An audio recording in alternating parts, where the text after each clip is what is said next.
ఓం శ్రీమాత్రే నమః. హయగ్రీవ స్వామి అగస్త్యుల వారికి చెప్పిన వారాహిదేవి నామములు. పంచమి దండనాథ సంకేత సమయేశ్వరి సమయ సంకేత వారాహి పోత్రిణి వార్తాళి శివ ఆజ్ఞాచక్రేశ్వరి అరిగ్ని. శ్రీ విద్యా సంప్రదాయంలో గల 4 ముఖ్య నవరాత్రులలో ఆషాఢంలో వచ్చే వారాహి నవరాత్రి కూడా ఒకటి. వారాహిదేవి లలితా పరాభట్టారిక యొక్క సేనాని. లలితాదేవి యొక్క రథ గజ తురగ సైన్య బలాలు అన్ని వారాహిదేవి ఆధీనంలో ఉంటాయి. వారాహిదేవిని దండనాథ అని కూడా అంటారు.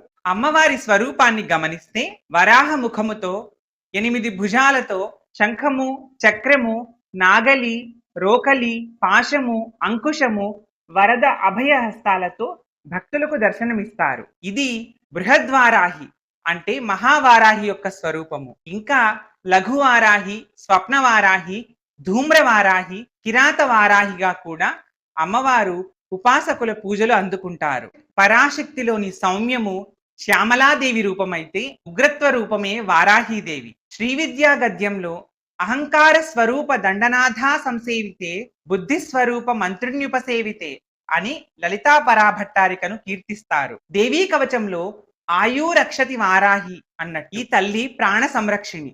ఆజ్ఞాచక్రము ఆవిడ నివాసం. ప్రకృతి పరంగా చూసినట్లయితే ఆషాఢ మాసం తొలినాళ్లలో వర్షం బాగా కురుస్తుంది.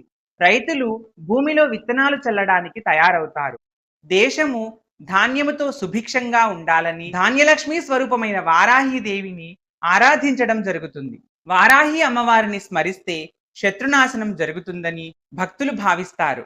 ఇక్కడ శత్రువులంటే బయట ఉన్న శత్రువులు మాత్రమే అనే అర్థం కాదు. వ్యక్తిలో ఉన్న అంతఃశత్రువులైన కామము క్రోధము లోభము మోహము మదము మాత్సర్యము అహంకారము అజ్ఞానము నశిస్తాయని, అటువంటి అంతఃశత్రువులను జయించిన వాడికి బయట శత్రువులే ఉండరు కదా అంటే అతనికి అంత విశాలమైన దృష్టి కలుగుతుందని, అంటే వారాహిదేవిని ఆరాధించడం వలన అటువంటి అత్యున్నత స్థాయిని అమ్మవారు ప్రసాదిస్తుందని భక్తుల విశ్వాసము.